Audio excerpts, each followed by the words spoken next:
It was Christmas Day, and Danny the car wiper hit the street drunk, sick, and broke after 72 hours in the precinct jail.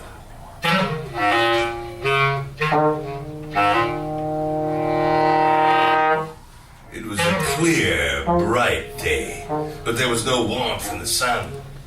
Danny shivered with an inner cold. He turned up the collar of his warm, greasy black overcoat, thought to himself, this beat Benny wouldn't pawn for a deuce. He was in the West 90s. A long block of brownstone rooming houses. Here and there, a holly wreath and a clean black window. Danny's senses registered everything sharp and clear with the painful intensity of junk sickness. The light hurt his dilated eyes.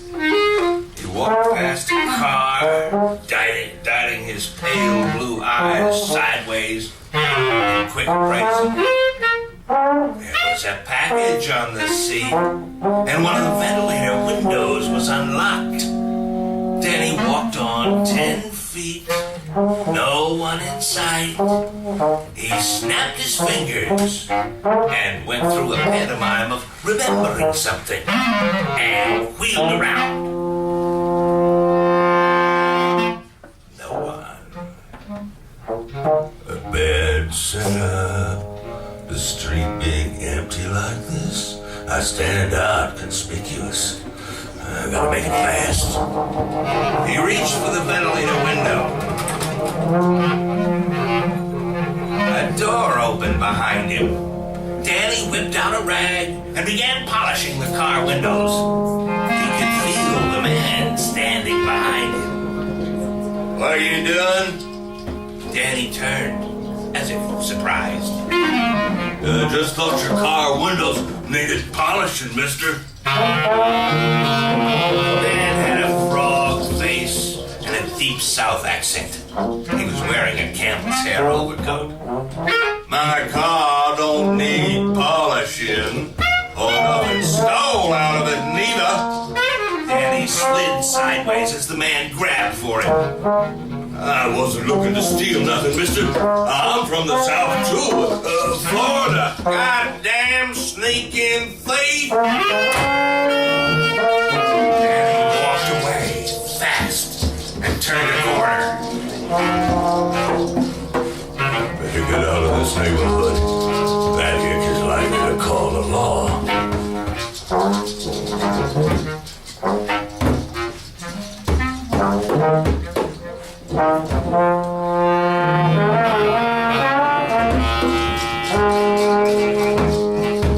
He walked 15 blocks.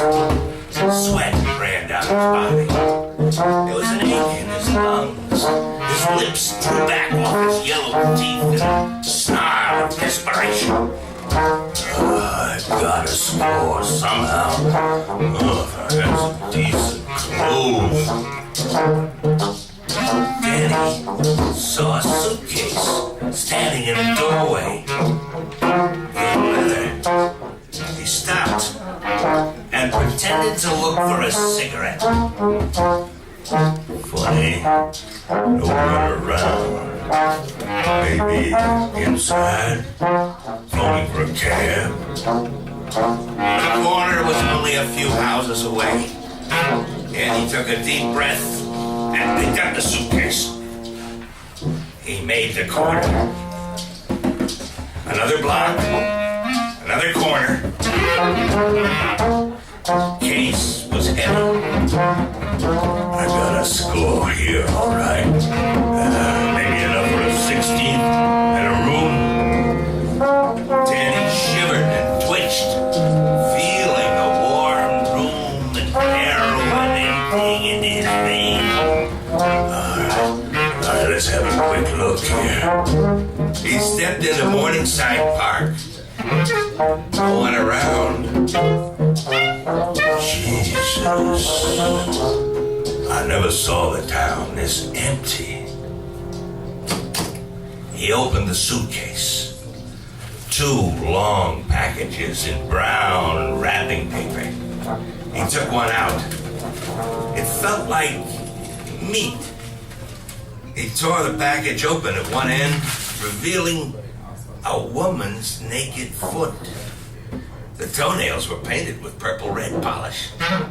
He dropped the leg with a sneer of disgust. Holy Jesus! The routines people put down these damn legs. Oh. Well, I got a suitcase anyway. He dumped the other leg out. No bloodstains. He snapped the case shut and walked away. Legs. Oh.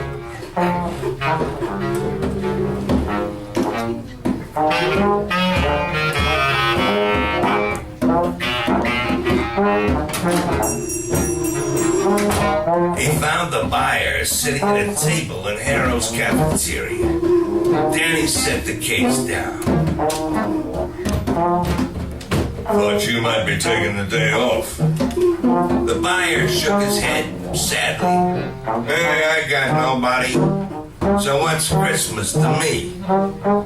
His eyes traveled over the case, poking, testing, looking for flaws. What was in it?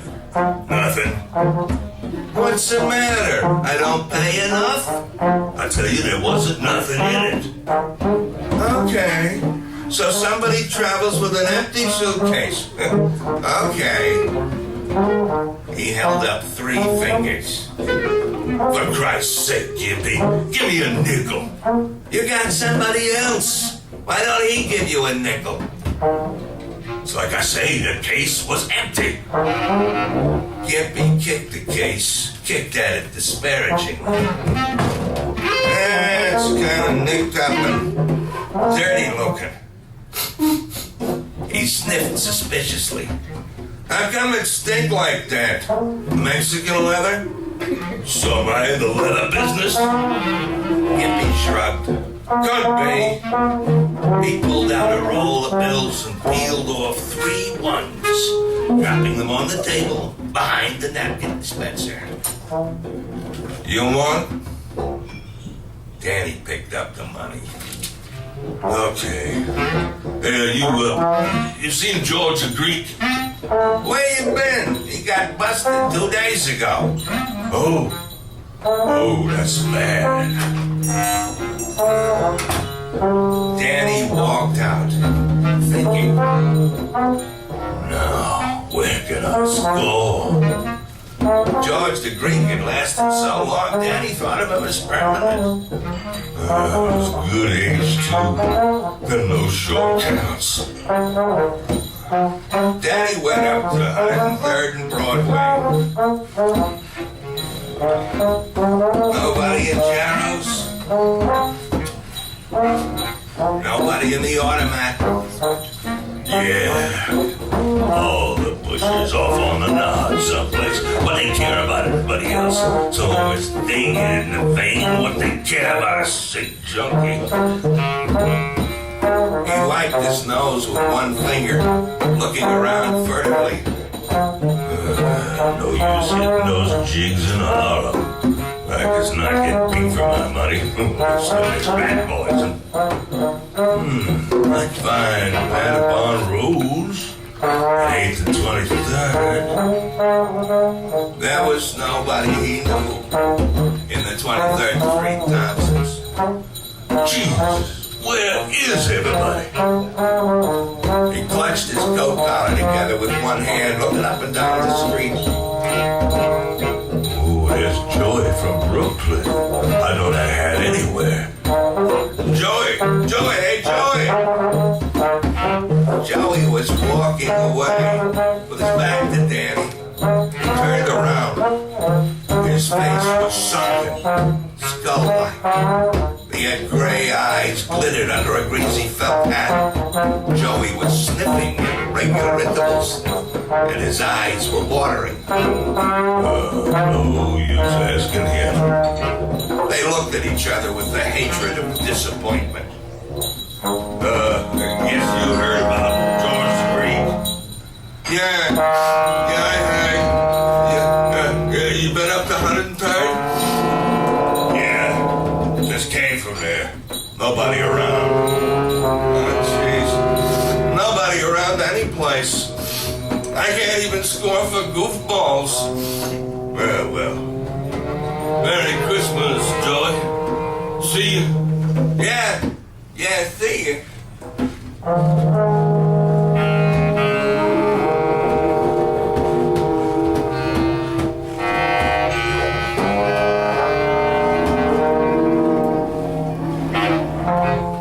Danny was walking fast. He had remembered a croaker on 18th Street. Of course, the croaker told him not to come back. Still, it was worth trying.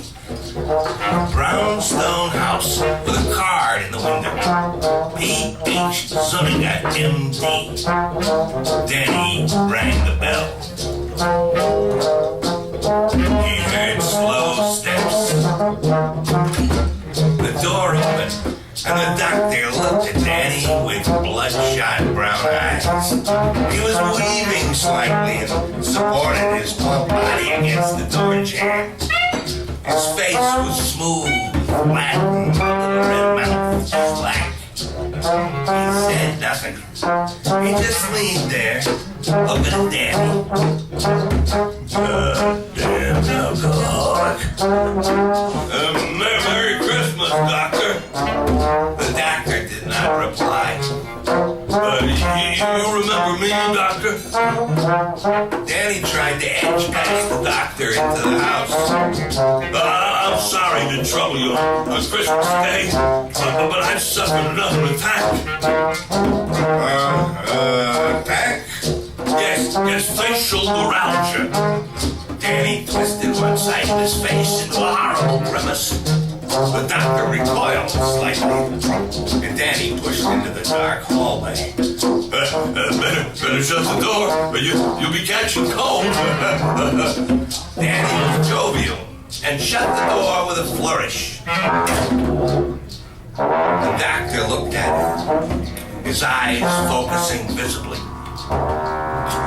I can't give you a prescription. But doctor, this is a legitimate condition, an emergency, you understand? No prescription. Impossible. It's against the law. Oh, you took your oath, doctor. Oh, I'm in agony. Oh. Danny's voice shot up to a hysterical grating whine. The doctor winced and passed the hand over his forehead. I can give you 1 quarter grain tablette. That's all I have in the house. But doctor, a quarter. The doctor stopped him. If your condition is legitimate, you will not need more. If it isn't, I don't want anything to do with you. Wait right here. The doctor weaved down the hall, leaving a wake of alcoholic breath. He came back and dropped the tablet into Danny's hand.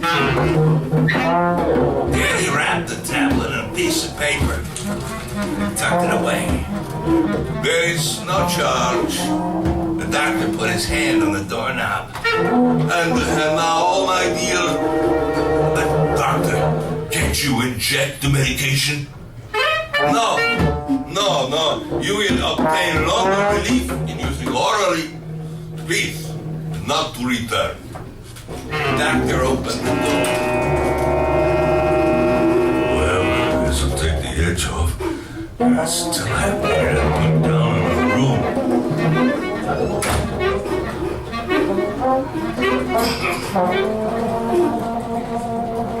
Danny knew a drugstore that sold needles without question.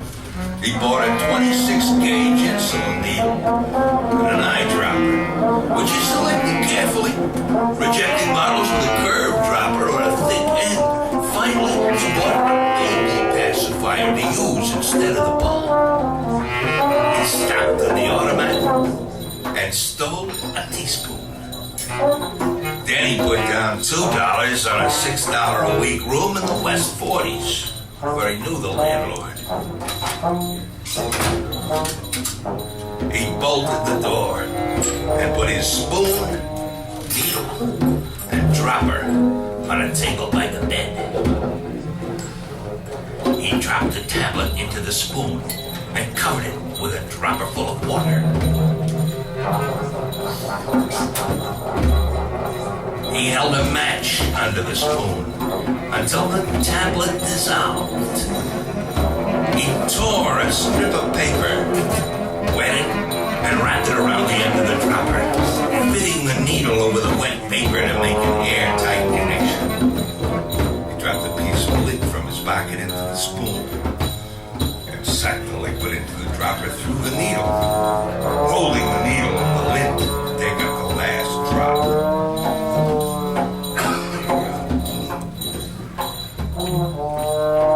Danny's hands trembled with excitement, and his breath was quick.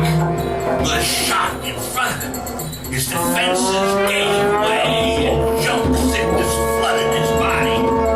His legs began to twitch and ache. A cramp stirred in his stomach. Tears ran down his face from his smarting, burning eyes. He wrapped a handkerchief around his right arm, holding the end of his teeth. He tucked the handkerchief in and began rubbing his arm to bring out a vein. Then ran one finger along that vein and picked up the dropper in his left hand. Guess I can hit that one. Danny heard a groan from the next room. He frowned with annoyance. Another groan. He could not help listening. He walked across the room, the dropper in his hand, and inclined his ear to the wall.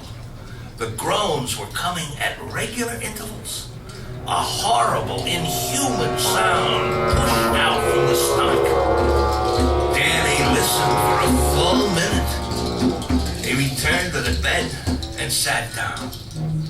Oh, why don't somebody call a doctor? That's a bring down. He straightened his arm, poised the needle, tilted his head, listening again. Oh, for Christ's sake. He tore off the handkerchief and placed the dropper in a water glass, which he hid behind the wastebasket. He stepped into the hall and knocked on the door of the next room. There was no answer. The groans continued. Danny tried the door and it was open. The shade was up and the room was full of light. He had expected an old person somehow, but the man on the bed was very young, 18 or 20, fully clothed and doubled up, with his hands clasped across his stomach. What's wrong, kid? The boy looked at him, his eyes blank with pain. Finally, he got out one word. Kidneys. Kidney stones? Oh, I don't mean it's funny, kid. It's just, I've faked it so many times. I never saw the real thing before. I'll call an ambulance. The boy bit his lip. Won't come. Doctors won't come. The boy hid his face in the pillow. Danny nodded. They figure it's just another junkie throwing a wing-ding for a shot. But your case is legit. Maybe if I went to the hospital and explained things that... no, I guess that wouldn't be very good. Don't live here, the boy said, his voice muffled. I say I'm not entitled. Yeah, I know how they are. The bureaucrat bastards. I had a friend once died of snake bite right in the waiting room. They wouldn't even listen when he tried to explain a snake bit him. He never had enough moxie. That was 15 years ago. Down in Jacksonville. Danny trailed off. Suddenly, he put out his thin, dirty hand and touched the boy's shoulder. I'm sorry, kid. Anyway, I'll fix you. He went back to his room and got the dropper and returned to the boy's room. Roll your sleeve, kid. The boy fumbled his coat sleeve with a weak hand. Oh, that's okay. I'll get it. Danny undid the shirt button to the wrist and pushed the shirt and coat up, wearing a thin brown forearm. Danny hesitated, looking at the dropper. Sweat ran down his nose. The boy was looking up at him. Danny shoved the needle into the boy's forearm and watched the liquid drain into the flesh. He straightened up. The boy's face began to relax. He sat up and smiled. Say, that stuff really works. You a doctor, mister? No, kid. I feel real sleepy. Didn't sleep at all last night. His eyes were closing. Danny walked across the room, pulled the shade down. He went back to his room, closed the door without locking it. He sat on the bed, looking at the empty dropper. It was getting dark outside. Danny's body ached for junk, but it was a dull ache now. Dull and hopeless. Numbly, he took the needle off the dropper and wrapped it in a piece of paper. Then he wrapped the needle and dropper together. He sat there with the package in his hand. Gotta stash this someplace. Suddenly, a warm flood pulsed through his veins and broke in his head like 1,000 golden speedballs.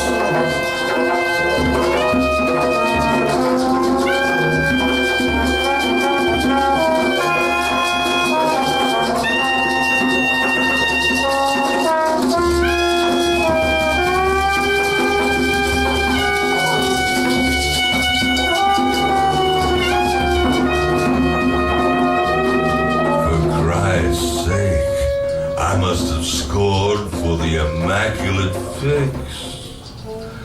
The vegetable serenity of junk settled in his tissues. His face went slack and peaceful, and his head fell forward. Danny the car wiper was on the nod.